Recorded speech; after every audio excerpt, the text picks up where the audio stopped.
आपका क्या बात चल रहा है? पहले आप यूजीसी पर अखिलेश जी, यूजीसी पर क्या? दोषी बचे नहीं और अन्याय किसी के साथ।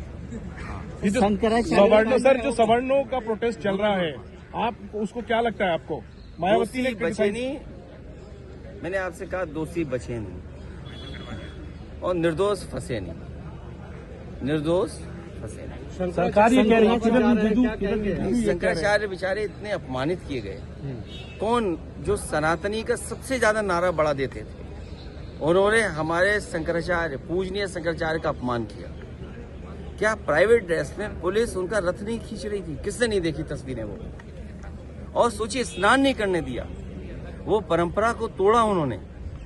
किसने तोड़ा? सरकार ने तोड़ा। जिम्मेदार कौन है उसके लिए? सरकार जिम्मेदार है।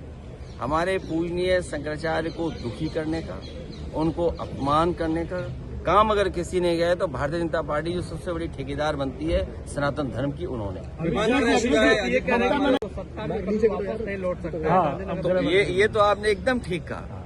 इसलिए ठीक कहा कि हमारे पूजनीय शंकराचार्य, उसका अपमान किसने किया? सनातनी धर्म के सबसे ऊंचा झंडा ले जाने वाले, उनका किसने किया अपमान? आप बताइए, किसने अपमान किया? आप कह रहे योगी आदित्यनाथ ने? वो योगी कब हो गए? सर्टिफिकेट कहाँ से मिला? अगर वो दूसरे का सर्टिफिकेट मांग सकते हैं तो उन्हें अपना भी तो सर्टिफिकेट दिखाना चाहिए। और उनका सर्टिफिकेट तो हम लोगों ने देखा है, जब वो एक समय योग कर रहे थे। सबसे आसान योग का आसन, सोचिए, सबसे आसान योग का आसन, एक टांग पे खड़ा होना। अब किसने सर्टिफाइड किया उन्हें इस बात के लिए कि वो योगी हैं? तो बात इधर उधर मत ले जाइए। दूध के उत्पादन में, धान के उत्पादन में या अन्य चीजों में हम कहाँ पहुंचाए गए? दुनिया में सपने दिखाए जा रहे हैं, लेकिन आय दोगुनी क्या हुई है? मंडियां क्यों नहीं बन रही हैं? मंडी पहला स्थान है जहाँ किसान को उसकी अपनी फसल की कीमत मिल सकती है, तो मंडियां कहाँ बना रहे हैं लोग? और फिर मेट्रो में दुनिया में हम पहुंच गए। हमारे मुख्य मंत्री जी ने प्रधान संसद के क्षेत्र में मेट्रो नहीं बनने दी। दुनिया में मेट्रो बन गई। हमें कहा जा रहा है कि दुनिया में सबसे ज्यादा लाइनें बिछ गई, प्रधानमंत्री के क्षेत्र में मेट्रो क्यों नहीं? और तब जब समाजवादी सरकार ने डीपीआर बनाया था और बजट दिया था, पूरा अलाइनमेंट दे दिया था कि किस तरह मेट्रो जाएगी, तो आखिरकार रोका किसने? और सबसे दुर्भाग्य की बात, जो बात आप कह रहे हैं सनातनी, अहिल्याबाई होलकर जी, उनका योगदान हमारे सनातन धर्म संस्कृति के लिए कितना बड़ा रहा। उनकी बनाई हुई चीजों को संरक्षण करना था। हेरिटेज ये लोग नहीं समझ सकते, जो सनातनी की बात करें वो हेरिटेज नहीं समझ सकते। हमारे पूर्वजों ने हमें क्या दिया विरासत, हमारी ये जिम्मेदारी बनती है उस विरासत को आगे वाली पीढ़ियों को किस रूप में दे करके जाए। तो संरक्षण करना था, संवारना था, ये नहीं कि बुलडोजर लेकर के चलना था। जिन्होंने अहिल्याबाई होलकर जी का घाट, सबसे प्राचीन घाट, उसका जो बुलडोजर से तोड़ा गया है, वो कभी सनातनी नहीं हो सकते। यूजीसी पर बहस हो रही है माननीय सुप्रीम कोर्ट में, तो बहुत सारे पक्ष उसमें सामने आ जाएंगे और हमें उम्मीद है कि जो यूजीसी के मामले में बातें निकल करके आ रही हैं, अब जब चर्चा सुप्रीम कोर्ट में होगी तो हम लोग क्या और तर्क दे सकते हैं। हम सब का मानना यही है कि दोषी बचे ना, दोषी बचे ना और निर्दोष के साथ अन्याय होना। दोषी बचे ना,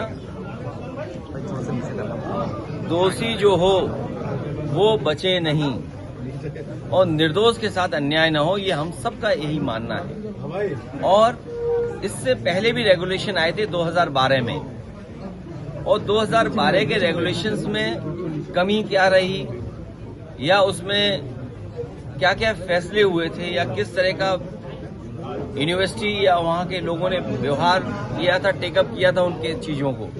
फिर आज 26 में आ गए नए रेगुलेशन, तो हमने 2012 के रेगुलेशन से क्या सीखा? और जब हमारा संविधान कहता है कि हम कहीं भेदभाव नहीं कर सकते, तो संविधान और जो हमारे तमाम कानून हैं उसके बाद भी भेदभाव होता, अन्याय होता है समय समय पर। इसी को लेकर सड़कों पर बीजेपी उतर गए हैं, प्रदर्शन कर रहे हैं, नारेबाजी कर रहे हैं। बाद सुप्रीम कोर्ट में जो बात है तो सुप्रीम कोर्ट का तो सब कुछ स्वीकार करना पड़ेगा। लेकिन उससे भी महत्वपूर्ण बात ये कि बजट आने वाला है, दिल्ली सरकार का बजट आने वाला है। अभी आपने राष्ट्रपति जी के भाषण में सुना कि दुनिया में सबसे ज्यादा मेट्रो बिछाई है, भारत बिछा रहा है।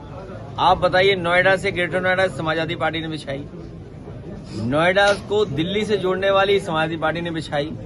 इन्होंने कौन सी मेट्रो बिछाई बताओ? हमारे लखनऊ के मुख्यमंत्री बहुत आगे हैं, सड़क वाली मेट्रो नहीं बना रहे हैं, कोई पानी वाली मेट्रो बना रहे हैं। अब सोचो, पानी में मेट्रो चलेगी, सड़क पर चला नहीं पा रहे हो, यहाँ बढ़ा नहीं पा रहे, यहाँ जोड़ नहीं पा रहे, न नौकरी दे रहे, न रोजगार दे रहे हो, महंगाई बढ़ा रहे हो। अगर पानी में मेट्रो चलाएंगे, और जो कह रहे हैं कि दुनिया में सबसे ज्यादा मेट्रो बनी है देश में, तो प्रधानमंत्री जी क्या मेट्रो बनाने नहीं दे रहे? मुख्यमंत्री जी, प्रधानमंत्री जी के लोकसभा के क्षेत्र में समाजवादी पार्टी ने मेट्रो बनाने के लिए डीपीआर दिया था, बजट दिया था, लेकिन मुख्यमंत्री जी प्रधानमंत्री क्या मेट्रो नहीं बनने दे रहे। और प्रधानमंत्री भाषण लिख के दे रहे हैं राष्ट्रपति को कि पढ़िए कि दुनिया में सबसे ज्यादा मेट्रो भारत में बन रही है, और अपने क्षेत्र में मेट्रो नहीं बना पा रहे। 150 में घटना हुई थी दो नोएडा में, एसआईटी टीम गठित की, लेकिन अभी तो रिपोर्ट नहीं दे रही है। क्या देखिए, बीजेपी के लोग बहुत होशियार हैं, हमसे आपसे भी ज्यादा होशियार हैं। आप जरूर चैनल चलाते होंगे, लेकिन वो देश चला रहे हैं। घटना किसकी वजह से हुई?